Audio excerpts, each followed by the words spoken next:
इस सम को हम कराने का मेरा लॉजिक ये है, सम नंबर 4 जो है आपके स्क्रीन पे, इसको कराने का मेरा लॉजिक ये है कि इसमें कुछ एक आइटम है जो आपको बता रहे हैं कि इस सम में नहीं आएगा, मतलब वो आपको बेवकूफ बनाने के लिए दे रहे हैं।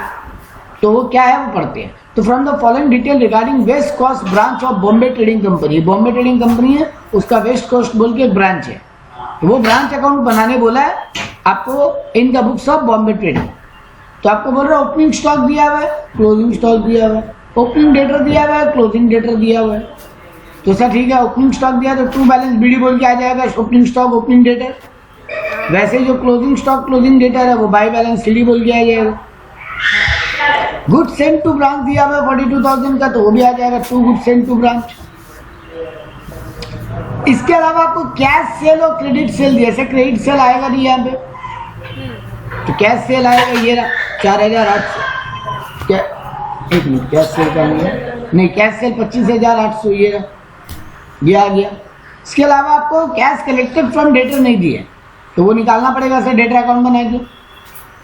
अब आता है वो ट्विस्ट जो आपको हम बोल रहा था कि जो नहीं आएगा वो जानकारी वाला बात। तो कोई पहला आइटम मिला नॉर्मल लॉस, क्योंकि ये स्टॉक अकाउंट नहीं है तो स्टॉक का लॉस कॉस्ट यहाँ पे नहीं आ सकता। ये ब्रांच अकाउंट है, ब्रांच को हम यहाँ पे डेटर मान रहे हैं, तो इन the books of Bombay trading ये इसका डेटर का लेजर है, तो डेटर में नॉर्मल लॉस नहीं आता, क्योंकि नॉर्मल लॉस वैसे भी कहीं नहीं आता और डेटर में तो बिल्कुल ही नहीं आएगा। तो एक तो आइटम तुमको ये मिला जो कहीं नहीं आएगा, वो हुआ नॉर्मल लॉस, एक हुआ क्रेडिट सेल। ये दोनों आइटम कहीं नहीं आ रहे। अच्छा, रिटर्न टू हेड ऑफिस ये आएगा, हाँ डेटर कम हो जाता है इससे, तो ये आएगा। बैड डेप्ट नहीं आएगा, ये देखो, क्योंकि बैड डेप्ट हो या डिस्काउंट अलाउड हो, ये तो ब्रांच जिसको माल बेचा है वो बैड डेप्ट की है, ब्रांच जिसको माल बेचा है वो डिस्काउंट मांगा है, ये दोनों यहाँ नहीं आएगा। रिटर्न फ्रॉम कस्टमर ये भी यहाँ नहीं आएगा, क्योंकि ब्रांच के बुक्स में जब डेटा अकाउंट बनेगा ना वहां आ सकते हैं ये तीनों। ब्रांच जब अपने डेटा का डिटेल बनाएगा, क्योंकि ब्रांच का डेटा माल वापस किया, ब्रांच जिसको माल बेचा था, ब्रांच जिसको माल बेचा वो डिस्काउंट मांगा, ब्रांच जिसको माल बेचा वो बैड डेप्ट किया, ये तीनों ब्रांच के अंडर में जब डेटा अकाउंट बनाएंगे वहां आए। अच्छा, एक्सपेंसेस में बोल रहे हेड ऑफिस सैलरी का खर्चा किया, सैलरी एक्सपेंसेस किया और रेंट का खर्चा किया, ये तीनों यहाँ पे आ जाएगा, ये तीनों आ जाएगा। लेकिन अब रेंट में एक ट्विस्ट दे दिया आपको लैंग्वेज का। सर क्या ट्विस्ट दिया? बोला रेंट 1 जनवरी से लेके 31 मार्च तक का पेमेंट हुआ, जबकि तुम ये बुक्स बना रहे हो फॉर द ईयर 2002, यानी जब ऐसे बोलता है फॉर द ईयर 2002 मतलब ये जनवरी टू दिसंबर है, क्योंकि अगर उसको मार्च टू अप्रैल बोलना होता वो 2002 2003 बोलता, या 2001 2002 बोलता, मतलब दो ऐसे अप्रैल टू मार्च में तो ऐसे होता है ना, 2001 से लेकर 2002 तक, या 2002 से लेकर 2003 तक, ये होता है अप्रैल टू मार्च का लैंग्वेज। जबकि खाली 2002 बोले, खाली 2001 बोले, दैट मीन्स ये जनवरी टू दिसंबर फॉलो कर। तो सर यहाँ पे 1 जनवरी 2002 से लेके 31 मार्च 2003 तक का रेंट दिया है, मतलब 3 महीने का रेंट प्रीपेड है, क्योंकि मेरे को तो 1 जनवरी से लेके 31 दिसंबर 2002 तक का रेंट से मतलब है। लेकिन यहाँ तो अगले साल का भी 3 महीने का रेंट दे दिया, प्रीपेड रेंट हो गया। तो सर 8,400 रुपया जो है रेंट, ये 15 महीने का रेंट है, डिवाइडेड बाई 15, तो 3 महीने का प्रीपेड कितना होगा? अपने को 12 से मतलब नहीं है, वो तुम पूरा लिख ही लिया है, मेरे को तो प्रीपेड हटाना है। तो प्रीपेड कितना हो गया? 1,050। ठीक है, ये देखो 5,250, हाँ एक मिनट गलती हो गया, रेंट 5,250 है सॉरी, तो 5,250 दे 15, 8,400 तो सैलरी है, ठीक है, तो रेंट है 5,250 जो है 15 इंटू 3 तो 1,050 आएगा, जो कि हम प्रीपेड रेंट बोल के लिख देंगे। क्लियर है? अब बनाएंगे सर डेटर अकाउंट, क्योंकि हमको वो अमाउंट रिसीव फ्रॉम डेटर निकालना होगा, क्योंकि यहाँ पे कैश सेल आता है और कलेक्शन फ्रॉम डेटर आता है। कैश सेल हमको क्वेश्चन में गिवन था, कलेक्शन फ्रॉम डेटर गायब है, तो बना लीजिए। ओपनिंग डेटर कितना है तुम्हारा? 10,000, तो 10,000 यहाँ पे आ गया। क्लोजिंग डेटर भी दिया हुआ है तुमको 11,500, तो वो भी आ गया। इस बार उधार में माल कितना बेचा है वो भी क्वेश्चन में गिवन है। सर क्रेडिट सेल है मेरा 36,000, तो वो भी आ गया। सर कितना बैड डेट हुआ, कितना डिस्काउंट अलाउड हुआ और कितना रिटर्न आया, ये रहा 600, 310 और 3000, ये रहा, ये रहा 600, 310 और 3000, ये तीनों भी क्रेडिट में आ गया। तो अभी मेरा डिफरेंस जो निकला वही हुआ कैश कलेक्शन, मतलब बाई बैलेंसिंग फी। सर इन दोनों में से जनरली एक गायब रहेगा या ओपनिंग स्टॉक गायब रह सकता है, opening debtor, sir opening debtor, closing debtor या कैश कलेक्शन फ्रॉम डेटर, क्योंकि ये तीनों ही फिगर तुम्हारा ब्रांच अकाउंट में आता है। Opening debtor, closing debtor, cash collection, तीनों में से एक गायब अगर रहेगा तो हमको क्या बनाना पड़ेगा, एक और मेमोरेंडम ब्रांच डेटर अकाउंट बोलते हैं इसको। ब्रांच का डेटर, ब्रांच जिसको माल बेचे, हाँ। तो हम बना लिया, फिगर निकाल लिया, यहाँ लिख दिया 30,590 क्रेडिट साइड में, और अब मेरा जनरल प्रॉफिट एंड लॉस निकल गया 2090 रुपीज का प्रॉफिट हुआ। तो वेस्ट कोस्ट ब्रांच से बॉम्बे ट्रेडिंग कंपनी को 2090 रुपया का प्रॉफिट, ठीक है, हाँ। ये है काम। तो यहाँ पे क्या नहीं आया, देखो उसका लिंक दे दिया तुमको, यहाँ पे नॉर्मल लॉस नहीं आया, क्रेडिट सेल नहीं आया, sales return, bad debt, discount allowed, ये in the books of Bombay trading Company West coast branch account में नहीं आएगा, ये सबको इग्नोर किया गया। हाँ, इनमें से कुछ आइटम मेमोरेंडम में गए, कुछ नहीं भी गए, नॉर्मल लॉस नहीं गया जैसे, ठीक है। हाँ। यहाँ पे क्लियर, आई थिंक, और कोई दिक्कत नहीं होना चाहिए अब इसमें। नहीं। चलो एक सम सॉल्व करते हैं। The head office of Bombay invoices goods at Shillong branch at cost. चलो अभी भी सब कॉस्ट वाले कर रहे हैं, आप आईपी वाला सम इसके बाद ही होगा, आईपी वाला सम। यहाँ पे क्या बोल रहा है, तुमको इनवॉइस कर रहा है गुड्स, हेड ऑफिस है एक कंपनी का, वो गुड्स भेज रहा है शिलोंग ब्रांच को एट कॉस्ट। सर अच्छा बात है। Who has purchased goods independently from local parties also? अच्छा वो खुद भी खरीद रहा है वहां पे, जिसका हेड ऑफिस डायरेक्ट पेमेंट कर देता है। मतलब शिलोंग ब्रांच जो है उसको मैक्सिमम माल तो हेड ऑफिस भेज दे रहे हैं, लेकिन कुछ कुछ परचेजिंग वो अपने वहां पे खुद भी कर रहा है, और जिसका पेमेंट कौन कर दे रहा है, डायरेक्ट एचओ पेमेंट कर देता है, ठीक है sir. All the cash collected by branch is banked on to the same day to the credit of the head office account। जितना भी ब्रांच कैश कलेक्शन करता है तुरंत हेड ऑफिस को सेम डे उसके अकाउंट में डाल देता है। इसी से पता चलता है ये डिपेंडेंट मेथड है। हाँ। हाँ, सारा expenses and all the expenses are directly paid by HO except petty cash account. Petty cash को छोड़ के बाकी एक्सपेंसेस एचओ डायरेक्ट खुद पेमेंट करता है। सर ये लाइन भी समझ जाता है कि ये डिपेंडेंट मेथड है। आपको बोलता है ब्रांच क्या करता है, पीरियडिकली अपना डेटा हेड ऑफिस को एक बार भेज देता है ताकि हेड ऑफिस चेक करे या अपने अकाउंट्स में एंट्री करे, ठीक है सर, वो ज्ञानबाजी थी। अब आता है काम का डेटा। आपको बोल रहा है इंटरेस्ट कैश। इंटरेस्ट का मतलब ये होता है पेटी कैश।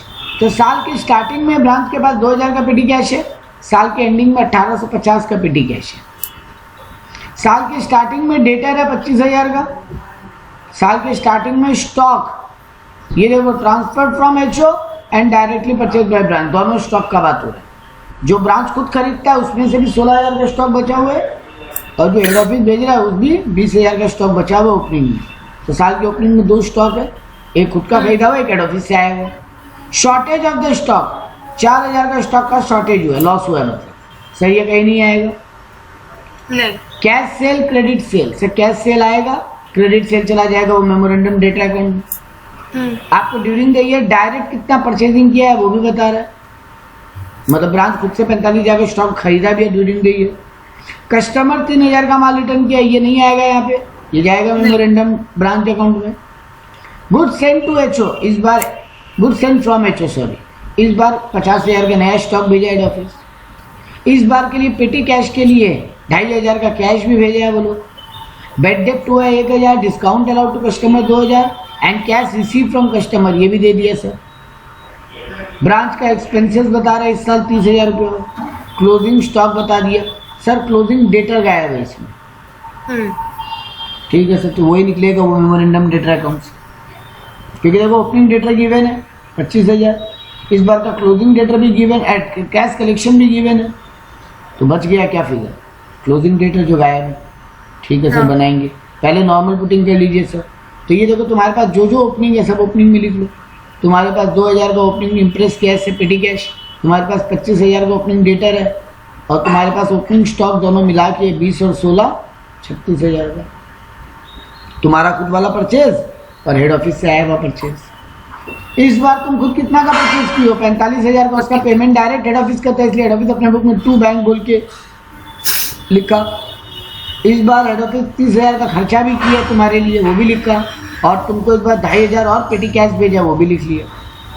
सब टू बैंक में आया, क्योंकि परचेज का पेमेंट डायरेक्ट कर रहा है तो पैसा जा रहा है एचओ के बुक से, ब्रांच के लिए खर्चा कर रहा है पैसा जा रहा है एचओ के बुक से, और एचओ तुमको पेटी कैश भेज रहा है ड्यूरिंग द ईयर, वो भी पैसा जा रहा है एचओ के बुक से, तो सब टू बैंक बोल के लिख दिया।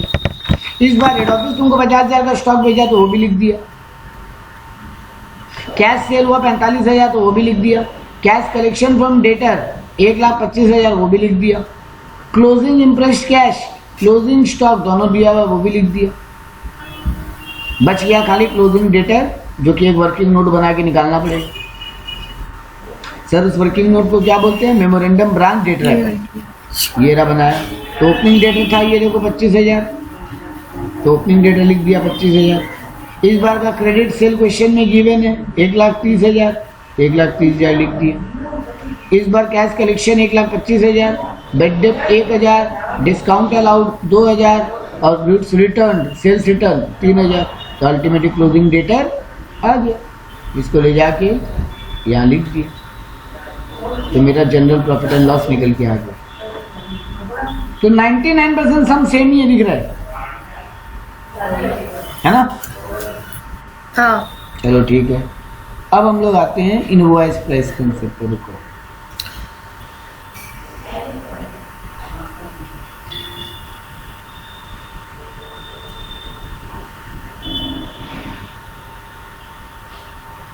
ये सब एट कॉस्ट का पीडीएफ, वर्किंग पीडीएफ है, ये आपको हम आज ग्रुप में डाल देगा सब बनाने के लिए।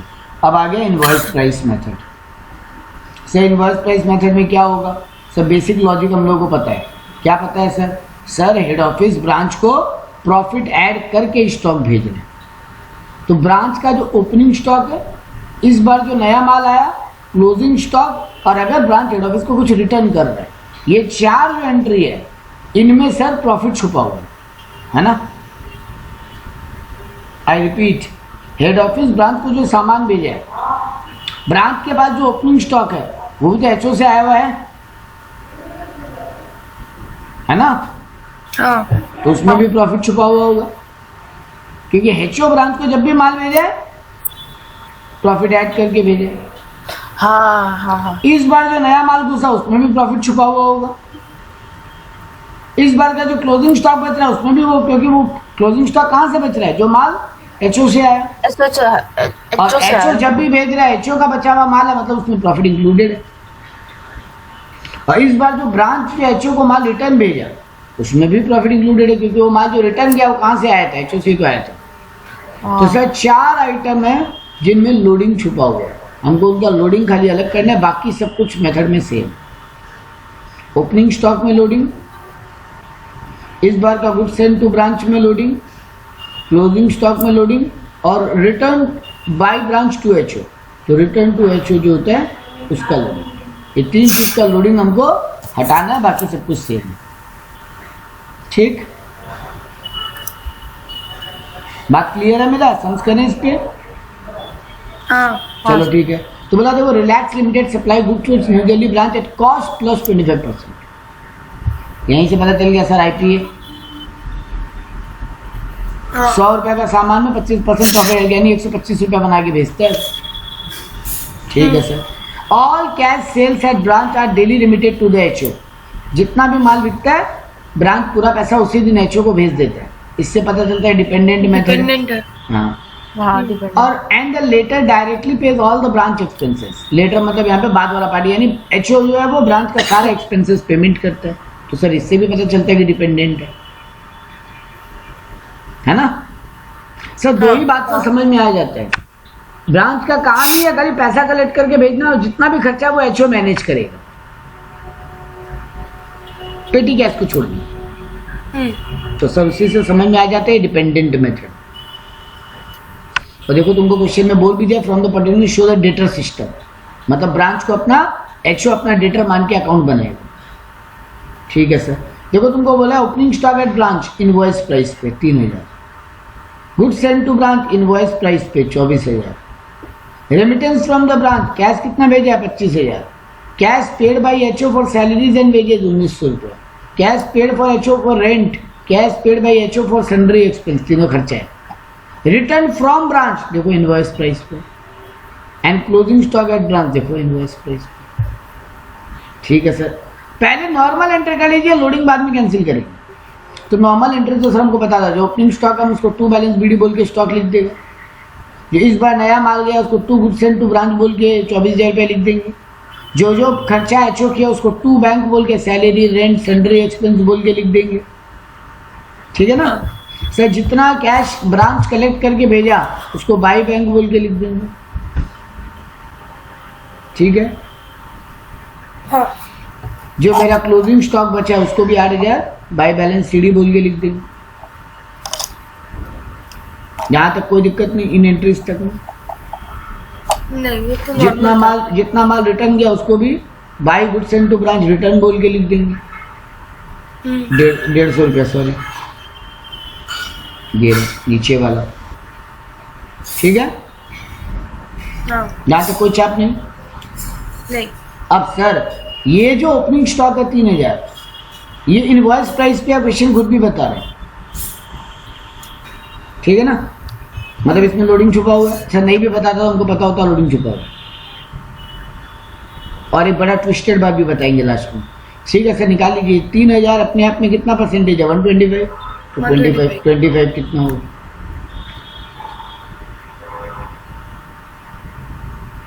3,000 डिवाइड बाई 125 करो 600। तो ये देखो 600। बाई स्टॉक रिजर्व बोल के ओपनिंग स्टॉक क्लोजिंग स्टॉक में जो प्रॉफिट छुपा हुआ होता है ना, I repeat, opening stock closing stock में जो प्रॉफिट छुपा होता है उसको स्टॉक रिजर्व बोलते हैं। क्या बोलते हैं? स्टॉक। तो देख लो ओपनिंग स्टॉक को बाई स्टॉक रिजर्व बोल के 600 लिख दिया। बाकी सबको उनके नाम से लोडिंग कैंसिल करते हैं। ओपनिंग स्टॉक क्लोजिंग स्टॉक को स्टॉक रिजर्व बोल के लोडिंग कैंसिल करेंगे, और बाकी सब आइटम में जिसमें लोडिंग छुपा है बाकी बचाए दो, इस साल का नया माल भेजा हुआ और रिटर्न वाला माल, उन दोनों को उनके नाम से ही कैंसिल करेंगे। ठीक है सर। तो ओपनिंग स्टॉक का हो गया कैंसिल 3,000 का, लोडिंग इधर 600 अपोजिट साइड में। सर कैंसिल करने जब बोलेंगे तो ऑब्वियस बात है ना, अपोजिट साइड में लिखेंगे। हाँ चलिए ठीक है। इस बार जो 24,000 का माल भेजे थे उसमें भी लोडिंग है, तो 24,000 डिवाइडेड बाई 125 इंटू 25,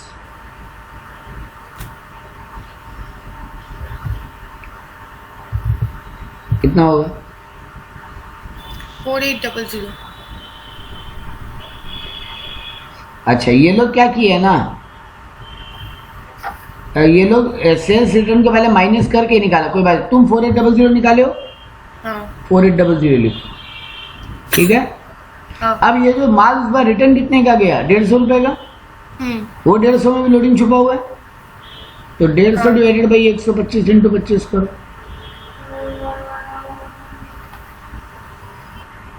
तीस।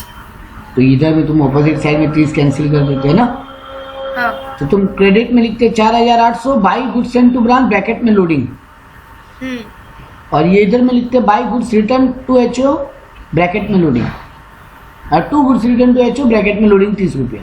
ठीक है। हाँ। तो होता ना 4,800 माइनस 30 करने से 4,770 ही तो आता। हाँ। तो ये लोग क्या किया ना बेटा, ये लोग 2 बार लोडिंग कैंसिल नहीं करके एक ही बार में पहले क्या किया, 24,000 का माल गया है, 24,000 में 150 का माल रिटर्न आ गया, तो बचा कितना 23,850, हाँ। उसको डिवाइडेड बाई 125 इंटू 25 करके खाली एक बार लोडिंग कैंसिल कर ली। देखो 4770 आएगा। अरे भाई एक ही बार चार, में कर- हाँ लग जाए। लेकिन तुमको अगर लगता है कि सर हम गड़बड़ा जाएंगे कहीं एक ही बार करने के चक्कर में, मत करो ना। तुम सिंपल जिसका जिधर अमाउंट में आईपी घुसा हुआ है अपोजिट साइड में लोडिंग कैंसिल कर, यही बेटर। ये बेटर है। हाँ। एक गलती लाइन ही नहीं तो एक लाइन ही तो एक्स्ट्रा लिखना पड़ेगा, हाँ। नो इश्यूज, कोई दिक्कत नहीं। ठीक है। अब आ जाइए सर क्लोजिंग स्टॉक में भी लोडिंग छुपा होगा, 8,000 डिवाइडेड बाई 125 इंटू 25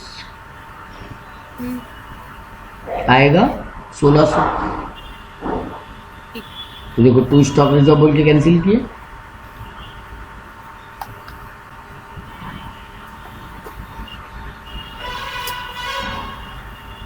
ठीक है, हाँ तो ये मेरा हो गया लोडिंग का कैंसिलेशन, खत्म बात। अब वैसे जनरल पे निकालते वो निकाल दो। सर यहाँ पर भी अगर ये कैश कलेक्शन फ्रॉम डेटर नहीं दिया होता है या closing stock, closing debtor opening debtor का कहानी होता, मेमोरेंडम डेटर अकाउंट सेम बनता जैसे बनता, वहाँ कोई लोडिंग फोडिंग का कंसेप्ट नहीं है। डेटर में कोई लोडिंग नहीं होता, लोडिंग केवल 4 चीज में ही होता है, ओपनिंग स्टॉक, क्लोजिंग स्टॉक, इस बार जो नया माल भेजे और जो माल ब्रांच से रिटर्न आया। कंसेप्ट क्लियर है? हाँ सेम ही तो है ना सर। सेम ही है, सब कुछ सेम है, बस बस लोडिंग को कैंसिल हाँ करना बस है। लोडिंग को हाँ कैंसिल वही करना। लोडिंग को कैंसिल करना। अब इसमें ट्विस्टेड बात बताते हैं, बहुत एक हाँ। मजेदार बात बताते हैं। हालांकि कोई बहुत बड़ा बात नहीं करने जा रहे, लेकिन वो बात नहीं पता हो तो ब्लंडर हो जाएगा। सर क्या है, देखो ये जो स्टॉक लिखा हुआ है बेटा, ये इनवॉइस प्राइस लिखा हुआ है ना 3000, अगर हम यहाँ लिख देता सीपी और 2400 रुपये, अगर हम ये लोडिंग स्टॉक ओपनिंग स्टॉक को इनवॉइस प्राइस नहीं लिख के सम लोडिंग का है, सम इनवॉइस प्राइस कंसेप्ट का है, लेकिन तुमको बता रहा है तुम्हारा opening stock at cost is given है, तो तुम क्या सोचते हैं, टू बैलेंस बीडी स्टॉक लिख दिए 2400, बात खत्म, इसका लोडिंग कैंसिल नहीं करेंगे। नहीं लोडिंग तो कैंसिल हो गई। नहीं 2400 में लोडिंग नहीं है, हम बोल रहे हैं नहीं उसमें लोडिंग को ऐड करके अरे ऐड जी करके कैंसिल कर। अरे जी बस यही सिखाने का बात था जो आपको पहले ही पता था कि सर हम इसको पहले 3000 बना के लिखेंगे, तो हम क्या करेंगे 2400 का 25% निकाल के उसको ऐड कर लेंगे, हाँ तो 3000 आ जाता। हाँ हम यहाँ 3000 पूरा लिखते, ब्रैकेट में लिखते हैं टाइप ही, और उसका लोडिंग अपोजिट साइड में 600 रुपये कैंसिल करते हैं। यही बात बताना था कि अगर कोई फिगर कॉस्ट पे दे दे लोडिंग का सम में, ये चारों आइटम में से कोई भी आइटम अगर कॉस्ट पे दे दे, तो भैया जी उसको लोडिंग ऐड करके लिखना और लोडिंग को अपोजिट साइड में कैंसिल करना है। ठीक बात? हाँ बस यही मेन चीज था जो बताना था इस सम में। तो इस सम में सर हम लोग इनवर्स प्राइस कंसेप्ट में हम लोग 2 बात सीखे सर। एक, सब कुछ नॉर्मल है, खाली 4 आइटम में लोडिंग छुपा होता है, 4 आइटम का लोडिंग अपोजिट में कैंसिल कर लेंगे। एंड अगर कोई आइटम सीपी पे दे दिया इन 4 में से, तो उसमें पहले लोडिंग ऐड करके लिखेंगे और फिर उसका लोडिंग अपोजिट साइड में कैंसिल करेंगे, मतलब जबरदस्ती लोडिंग घुसा के कैंसिल करेंगे। ठीक है, हाँ तो यही है इस चैप्टर का पार्ट, और इसमें कोई ट्विस्ट नहीं है। एक सम देखते हैं जहाँ पे उनको वैसा वैल्यू दे।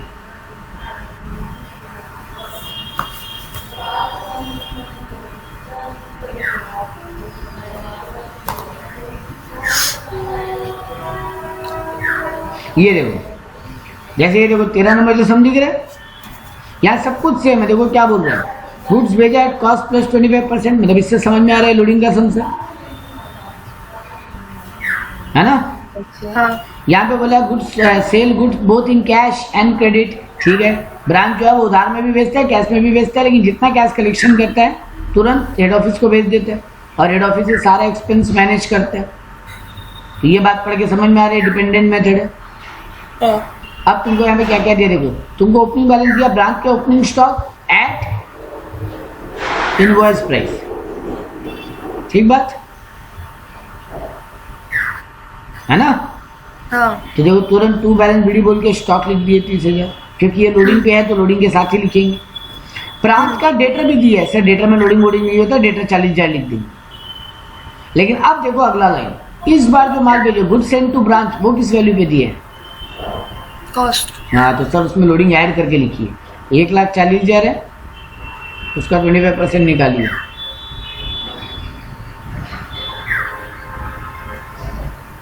एक 1,40,000 का आधा 70, 70 का आधा 35,000। 35,000। हाँ, तो 1,40,000 में 35 ऐड कीजिए, 175 आएगा, है ना। हाँ 175। तो देखो ये गुड सेंड टू ब्रांच 1,75,000 लिखा, और तुरंत ऑपोजिट साइड में जाके वो लोडिंग का है इसका। अच्छा, ये लोग रिटर्न को कैंसिल करके लोडिंग लिखता है, तुम तुरंत 35,000 का लोडिंग इधर लिख दो। ठीक है। हाँ अगला आइटम क्या दिया है sir, goods return by branch at invoice price, return invoice price पे ही है, तब तो सर वही लिख लेंगे 10,000 हम सीधा सीधे, और वो 10,000 डिवाइडेड बाई 125 इंटू 25 करके उसका लोडिंग निकाल लेंगे, 2,000 आएगा। वो 2,000 हम इधर में कैंसिल कर लेंगे डेबिट में। ठीक है। देखो इसीलिए लोग क्या किया, सीधा 33 लोडिंग लिख दिया। 35,000 आ रहा था, 2,000 रिटर्न वाला लोडिंग कैंसिल करके एक ही बार में लिख लिया। तुम लोग एक बार में मत लिखो, तुम लोग दोनों को अपोजिट में दिखाना। तुमको ये बता रहा goods return bye debtor, data return भी जैसा वो यहाँ नहीं आएगा, क्रेडिट सेल यहाँ नहीं आएगा, कैश सेल आएगा यहाँ पे 30,000, तो ये देखो 30,000 पूरा कैश सेल लिख दिया। बैड डेट यहाँ नहीं आएगा, डिस्काउंट अलाउड यहाँ नहीं आएगा, एबनॉर्मल लॉस यहाँ नहीं आएगा, नहीं सॉरी नॉर्मल लॉस नहीं आएगा, एबनॉर्मल लॉस आएगा, है ना। तो एबनॉर्मल लॉस किस पे बताया, एट इनवॉइस प्राइस, ठीक है। हाँ ये देखो एबनॉर्मल लॉस का आर लिखा है इनवॉइस प्राइस पर, उसका लोडिंग अपोजिट साइड में कैंसिल किया। 2 एबनॉर्मल लॉस ब्रैकेट में आप लोग लोडिंग लिख के आ जाएंगे, ठीक है। हाँ 8,000 डिवाइड बाय 125 इंटू 25 करके 1,600 रुपये निकाल लिया। इस बार कितना का खर्चा किया, रेंट, सैलरी, पेटी कैश, तो वो तीनों लिख लिया डेबिट में। क्लोजिंग में आपको डेटा बता के रखा है, क्लोजिंग स्टॉक का इनवॉइस प्राइस बता के रखा है 40,000 और आउटस्टैंडिंग रेंट भी 1,000, तो तीनों का क्लोजिंग लिख लिया। आउटस्टैंडिंग रेंट एक लायबिलिटी का क्लोजिंग बैलेंस है ना, हाँ तो उसको क्रेडिट में लिखा, देखो क्लोजिंग में डेबिट में, और बाकी दोनों को क्रेडिट में लिखा डेटर और स्टॉक को। अगर ये प्रीपेड रेंट होता तो हम डेबिट में बैलेंस, क्रेडिट में बैलेंस सीडी लिखता, अगर आउटस्टैंडिंग रेंट है तो डेबिट में बैलेंस सीडी लिखा। क्लियर है। हाँ 40,000 का मेरा क्लोजिंग स्टॉक है, उसका लोडिंग यहाँ कैंसिल किया रही है। अब मेरा यहाँ पे कैश कलेक्शन फ्रॉम डेटर गायब है, तो सर उसके लिए मेमोरेंडम डेटर अकाउंट किस लिए, ओपनिंग डेटा लिखिए, क्रेडिट सेल लिखिए, return, bad debt, discount allowed लिखिए, बैलेंस सीडी लिखिए, बाकी इस बार का कैश कलेक्शन आ गया उसको ले जाके यहाँ लिख दी, ठीक है। हाँ अनुष्ठी क्लियर है ये लाइन। हाँ सर। इस समय मैं आपको क्या दिखाना चाहता था सर, इस समय बाकी सब कुछ सेम था, आप केवल वो गुड सेंड टू ब्रांच होता वो कॉस्ट पे दिया हुआ था, उसको लोडिंग में कन्वर्ट कर दिया, और कुछ भी नया बात इसमें नहीं था। नहीं है। एक बात हमको और बोलना है, हालांकि ये भी आप लोगों को लॉजिकली पता है, आप लोग मेरे साथ बहुत बार कर चुके चीज को। यहाँ पे देखो कॉस्ट प्लस 25% बोला है ना बेटा, हाँ तो जो फिगर लोडिंग पे था उसको डिवाइडेड बाय 125 करके निकाले। लेकिन अगर ये बोल देता है इनवॉइस प्राइस 25%, तब फिर ये जितना भी आईपी वैल्यू है सबको डायरेक्ट इंटू 125 करके निकाल लेते, इंटू 25 इंटू 25 इंटू 25। समझे मेरा बात को, नहीं समझे, चलो बोलते हैं। ये इनवॉइस प्राइस 30,000 है ना बेटा, हाँ यहाँ पे बोला कॉस्ट प्लस 25%, इसीलिए तुम मतलब ये फिगर परसेंटेज कॉस्ट पे है और फिगर इनवॉइस प्राइस पे है, इसीलिए तुम वो डिवाइडेड बाय 125 इंटू 25 करके निकाले। हाँ लेकिन अगर ये बोल देता goods are send at invoice price plus 25, invoice price 25%, मतलब 25% ऑन आईपी होता बेटा जी, तब तो ये फिगर भी आईपी का 30,000 जो है, हाँ और ये परसेंटेज भी आईपी का, ओ हाँ तब डायरेक्ट 30,000 इंटू 25% कर लेते ना। हाँ वही डायरेक्ट 30,000। क्योंकि मेरा आपको एक बात बोला हुआ है, दोनों अगर बेस सेम हो तो फिर डायरेक्ट परसेंटेज निकल जाता है, दोनों का बेस अलग हो तब ये तिकड़मबाजी करना पड़ता है।